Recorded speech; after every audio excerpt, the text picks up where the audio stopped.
Apesar da musculação ter surgido no final do século XIX, foi só nos anos 40 que ela ficou popularizada. Ou seja, são quase 100 anos em que as academias de todo o mundo têm praticantes de todos os tipos.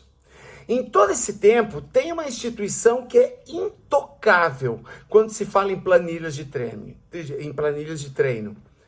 As 4 séries de 8 repetições, ou 4 de 8. Também pode ser 4 de 10, 3 de 12, ou aquele ajuste das últimas décadas para 4 de 8 a 10, 4 de 10 a 12 e por aí vai. Essa estratégia você vai experimentar em qualquer academia tradicional do planeta. Mas se você perguntar ao seu instrutor por que prescrever o exercício dessa forma, a resposta provavelmente vai ser um senso comum, tipo, hipertrofia entre 8 e 12 repetições, mas sem saber por que diz isso. E pior, não sabe nem como surgiu essa teoria. Como se fosse um feitiço. Eu não vou falar de bruxaria, eu vou falar de fisiologia e como a ciência pode justificar o seu investimento de tempo e dinheiro para ter resultados máximos em menos tempo. Se liga!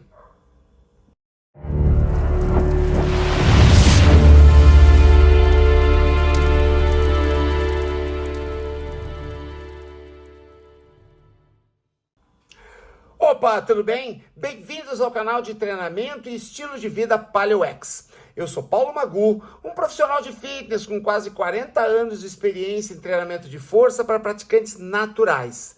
Eu fiz especialização em ciência de medicina esportiva, fui docente de pós-graduação em musculação e atualmente trabalho com a metodologia PaleoX na Academia RB Saúde na Serra Gaúcha e na minha mentoria online com homens acima de 35 anos para aumentar o vigor físico, sexual e ficar mais bonito pelado. De todas as modalidades do fitness, a musculação tradicional, ela é a modalidade que menos mudou na linha do tempo. Desde o Steve Reeves dos anos 40 até hoje, os métodos de treino tiveram pouca ou nenhuma evolução. Eu sei, se você é fã da musculação, vai me dizer, para que mudar se dá certo? Bom, essa afirmação, ela faz algum sentido para alguns, mas pensa comigo com honestidade. Você chega na academia às 19 horas para treinar e tem 20 alunos malhando na musculação. Para hoje mesmo, se você faz musculação, para observar e você vai ver mais ou menos esse corte que eu vou te dizer agora. Desses 20, 3 são homens marombocos hormonizados, ou você pode chamar de bombado, ciclado, drogado, juicer ou com severos problemas de autoestima. 2 são mulheres hormonizadas na mesma condição. 3 são naturais, com shape atlético, esse sim, que treinam sério. E mais ou menos entre 12 e 13 são os perdidos com fone de ouvido, pulando de uma máquina para outra com uma ficha na mão. Todos eles fazendo geralmente 4 de 8, 4 de 12, ou 4 de 8, 4 de 10 ou 3 de 12. Mas só os hormonizados e os que realmente treinam sério são aqueles que mudam o corpo. O resto, que dá entre 60% e 70% da sala, não sabe treinar e só reproduz treino de subcelebridade que viram na internet. Entendeu que alguma coisa não está certa? O problema não é contar 8, 10, 12 repetições. O erro é não entender por que fazem assim até hoje e só alguns têm resultados satisfatórios.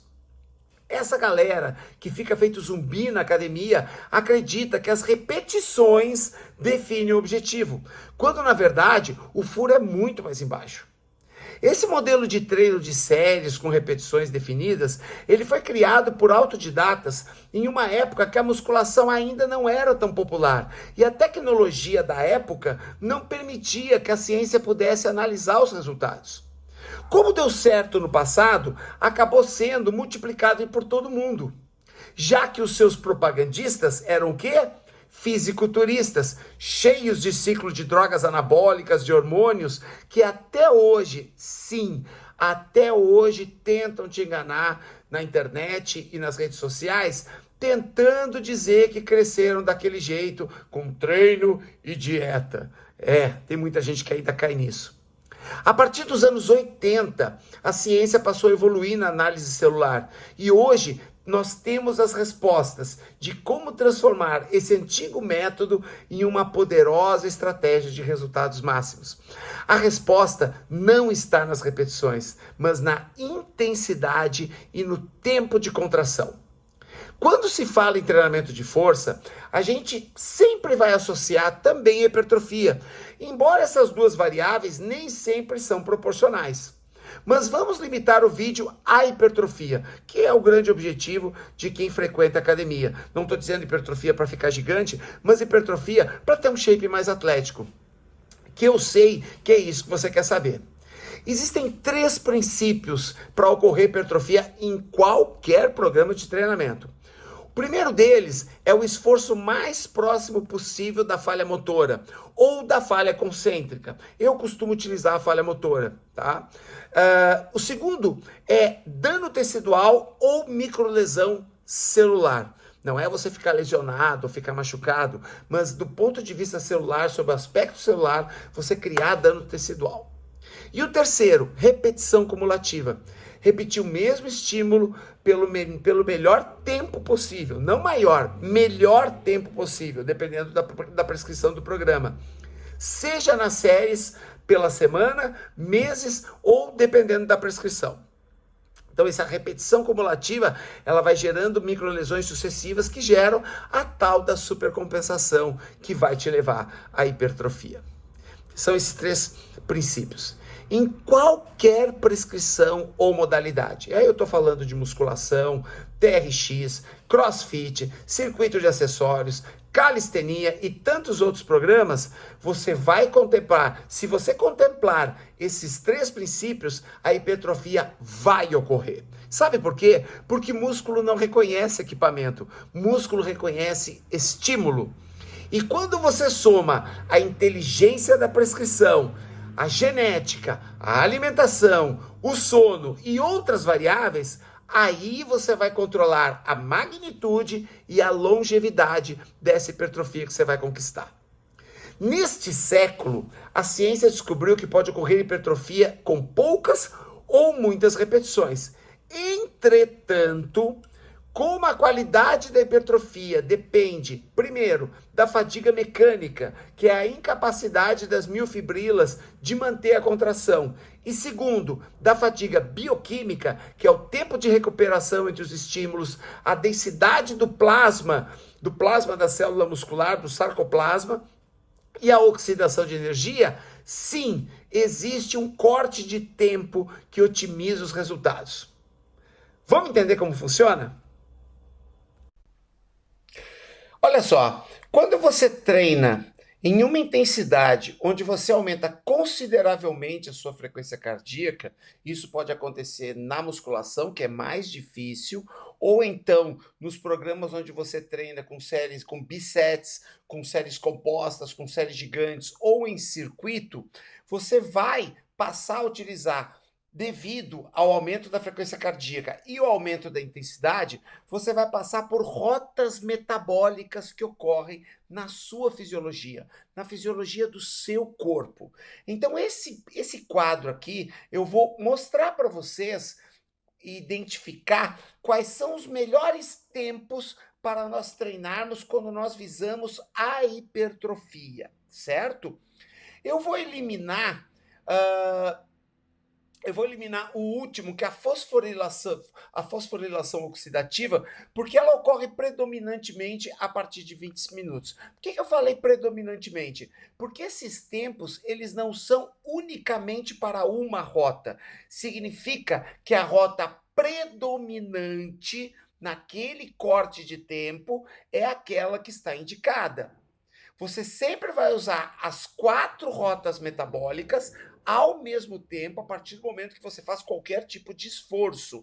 Porém, dependendo do corte de tempo, você vai ter uma predominância de uma rota ou outra.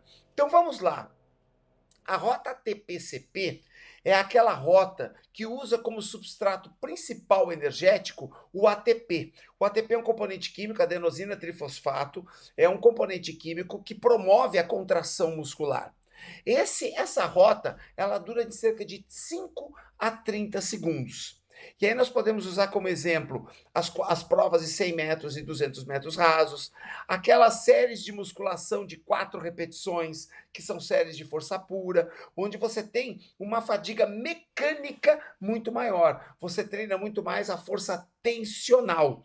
Porém, ela não é tão interessante para a hipertrofia, porque na hipertrofia você precisa ter um alto índice de fadiga bioquímica, principalmente por causa da longevidade da hipertrofia, para você manter essa hipertrofia ao longo de médio prazo e longo prazo ao longo dos anos.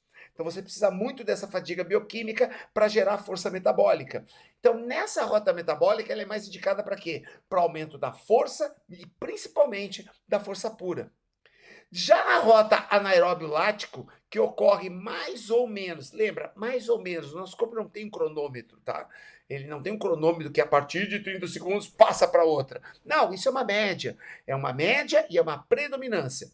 Mais ou menos a partir de 30 segundos até 60, 90 minutos, você vai ter o que nós chamamos de rota anaeróbia lática.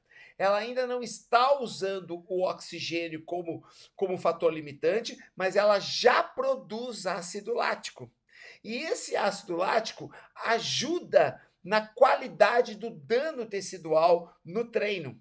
Então, para hipertrofia, treinar entre 30 e 60 segundos, você vai ter um ambiente ótimo para combinar a fadiga mecânica, que gera força tensional, com a fadiga metabólica, com a fadiga bioquímica, que gera a força metabólica. Agora, pensa comigo, quando você faz de 8 a 12, em alguns exercícios de 8 a 15 repetições, ele não dura esse tempo? Olha que coincidência. Não é coincidência. O que se descobriu por repetições lá atrás, nos anos 40, 50, nos anos 30, 40, 50, a ciência percebeu que o problema, que a questão não era a repetição, que era o tempo em que o músculo se mantinha em contração, que fica entre 60 e 90 segundos, mas num ponto ótimo entre 30 e 60 segundos, que é onde você vai fazer aí entre 8 e 12, entre 8 e 15 repetições, dependendo da velocidade de movimento. Legal isso, né? Já o aeróbio lático, ele inicia a partir de 1 minuto. Então aí você vai ter uma fadiga com uma predominância muito grande metabólica, que também vai gerar algum nível de hipertrofia, mas vai ser uma hipertrofia com uma magnitude um pouco menor, porque você precisa da fadiga mecânica para gerar força tensional, e essa fadiga mecânica você não vai ter tão predominante, até vai ter bastante, bem abaixo, quando você treina a partir de 1 minuto, e isso vai até 20 minutos. Como eu falei, o último a gente nem vai comentar, porque não vai entrar no sistema, no nosso esquema de treinamento, na nossa prescrição de treinamento. Entendeu agora por que o tempo é mais importante? Porque o tempo é que atua na sua fisiologia, não o número de repetições. Coincidentemente, o número de repetições ele acaba se encaixando nesses tempos, principalmente na rota metabólica de ATP-CP e na rota metabólica anaeróbia lática. Lembrando, ATP-CP muito importante para ganho de força tensional, para fadiga mecânica, para lesão em cima das miofibrilas.